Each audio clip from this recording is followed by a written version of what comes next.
Attention. Recent గా supreme court Nikhat Parveen versus Rafiq కేసులో ఒక జడ్జిమెంట్ ఇచ్చింది.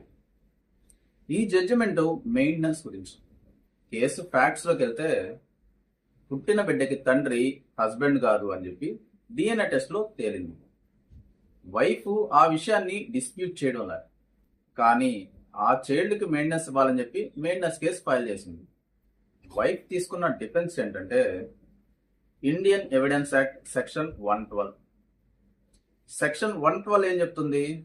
మ్యారేజ్ రిలేషన్షిప్ కంటిన్యూస్ గా వ్యాలిడ్ గా ఉన్నప్పుడు పుట్టిన బిడ్డకి తండ్రి హస్బెండే అని చెప్తుంది.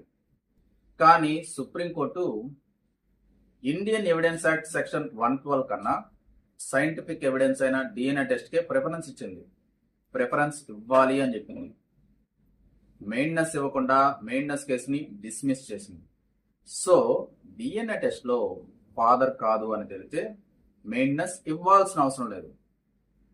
కానీ ఇక్కడ మెయిన్ టాస్క్ ఏంటంటే కోర్టులు సాధారణంగా డిఎన్ఏ టెస్ట్ కి ఆర్డర్స్ ఇవ్వవు.